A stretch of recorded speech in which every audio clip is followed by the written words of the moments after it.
youth. Count on NBC4 News at 6. I want to thank my guest, Sandro. Aaron Doherty, everybody. Thank you all for watching. We love you.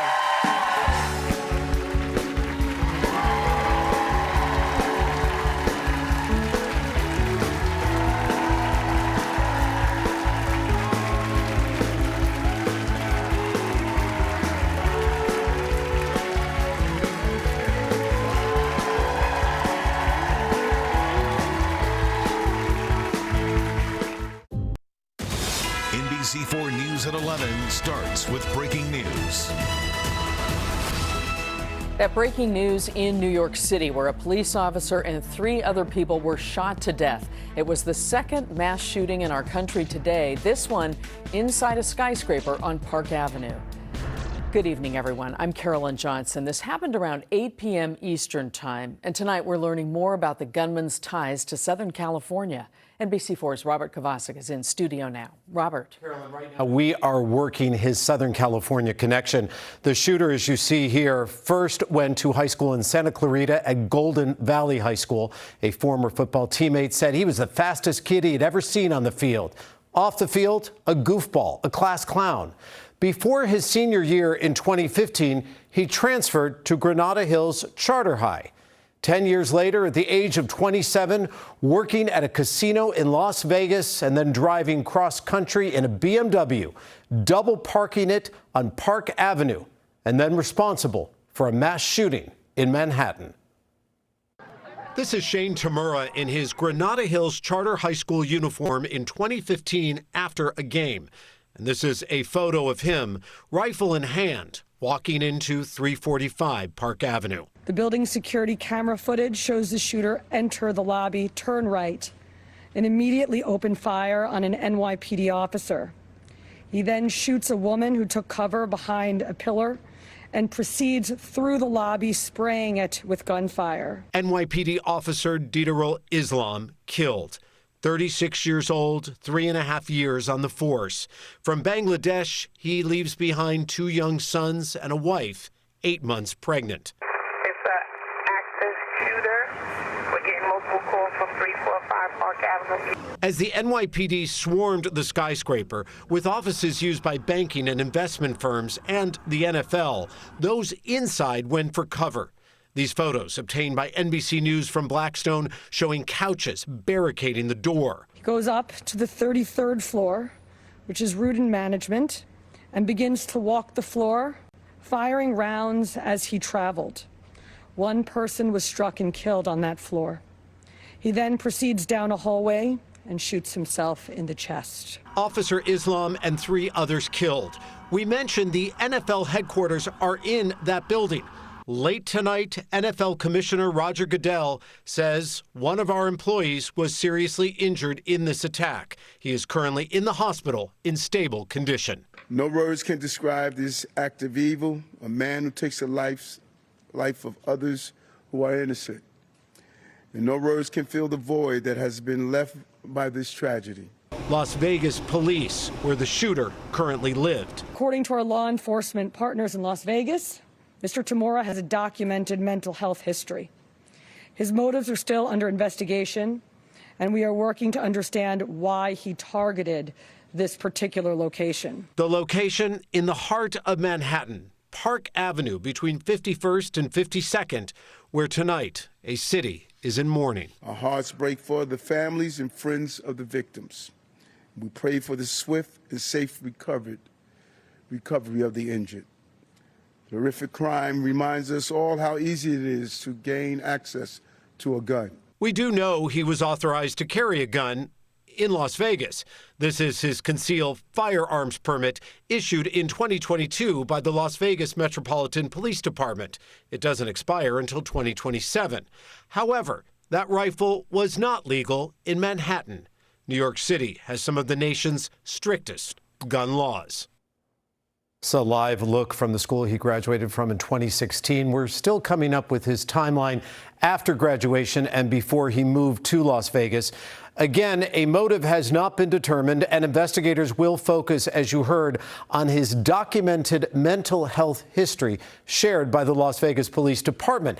However, that childhood friend here in Southern California tells us, and I'm quoting, "You never would have thought violence was something you would associate with him." I'm Robert Kovacic. Carolyn? Robert, thank you. We're also following breaking news in Granada Hills tonight, where an investigation is underway following a deadly crash there. NBC4's Tracy Leong joins us now from the scene. Tracy.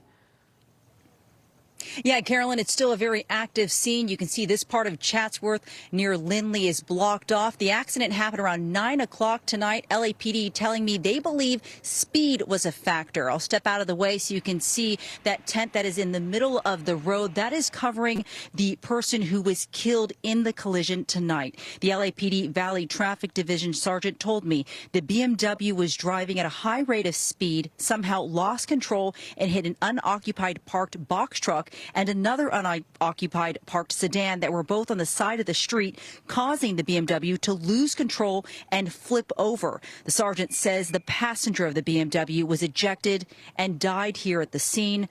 The driver was taken to a regional trauma center in critical condition.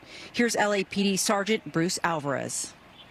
When you do have the wide open streets that we do have in the San Fernando Valley, there are people that like to drive at unsafe speed. Which looks like was the cause of this incident.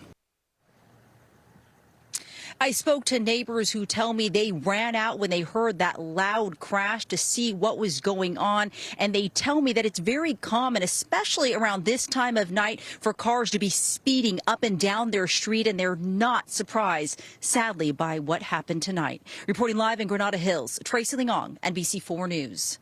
Tracy, thank you. Well, 3 people died after a shooting outside a casino in Reno, Nevada. A man started shooting in the valet area of the parking lot of the Grand Sierra Resort just before 7:30 this morning. 2 people were killed, 3 others wounded near that valet stand. From there, police say the gunman walked through the parking lot and shot and killed someone driving in their car. Deputies responded moments later and shot that suspected gunman. He is in critical condition tonight. Authorities say they do not believe there's any connection between the gunman and those victims. New tonight, family members are talking about their devastating loss. A father of 4 shot and killed inside a 7-Eleven in Lawndale. NBC4's Darsha Phillips spoke with his family about what they think happened. According to family members, this father of 4 was gunned down over a parking dispute. His wife telling NBC4 that she even got a restraining order, but that couldn't stop what happened. A father inconsolable over the loss of his 34-year-old son, George Victoriano. He said, "I'll be home in a few minutes." And he never came back. George's wife, Kaylee, says he went to 7-Eleven on Manhattan Beach Boulevard in Prairie to get something to drink Sunday night when he was shot to death. Clerk Salem Jafar witnessed the shooting inside the store. Here, how many shots were fired? It was 3. And what was going through your mind when you heard that? Because maybe they have a problem before.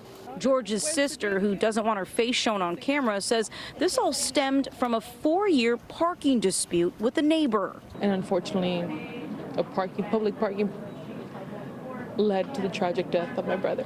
Detectives not revealing a motive and have not identified the victim or the gunman in this shooting, but say the 2 knew each other and believe the gunman may have fled the country. He did everything and made sure that we were all good and that we didn't have anything to worry about.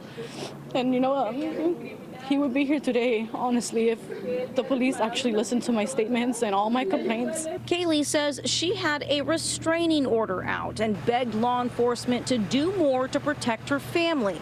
Now she's left without a husband and their 4 children, the youngest just 18 months old, without a father. And my baby, she's not even going to remember her dad when she gets bigger because she's too little. And he loved her so much. Detectives say the gunman fled in a dark-colored SUV that was driven by someone else. Police are now searching for that driver. In Lawndale, I'm Darsha Phillips, NBC4 News. Well, there are concerns in Beverly Grove over thieves targeting cars overnight and stealing tires. Take a look at this surveillance video of the thieves in a large white van targeting a vehicle on the street. What's unusual is they're stealing the front and back tires only on the driver's side and then propping up those wheels on cinder blocks. We spoke with a victim who is frustrated by what happened. Low life just took my two tires, and then I woke up with no tires at all, like no wheels, no nothing. And then it happened again, and the same people with the same cinder blocks. Hopefully they stop them sooner. It's a big white van, so that's all we know. Yeah. Now, according to the LAPD, the thieves take about 5 to 8 minutes to steal the tires. These thefts have occurred between 3 to 6 in the morning. Taking you outside right now, this is a live look at our camera here at Universal City, and meteorologist Shauna Mendiola tracking your first alert forecast. Shauna. Hey there, Carolyn. If we take a look outside Cahuenga Pass, kind of the same area where we've got that live shot, we have a few clouds passing through, but it's been very quiet and temperatures have cooled down. So it's been nothing but a very nice couple weeks here of below average temperatures and a nice cool down for the evenings. About 65 degrees right now in Universal City. Nice and clear so far, but marine layer is expected to return tonight. So that's what we're watching offshore. As we go to bed tonight, you'll see that the hour-by-hour forecast will add those clouds. But a weather pattern that's pretty much been keeping us nice and comfortable is due to the fact that we've got a ridge of high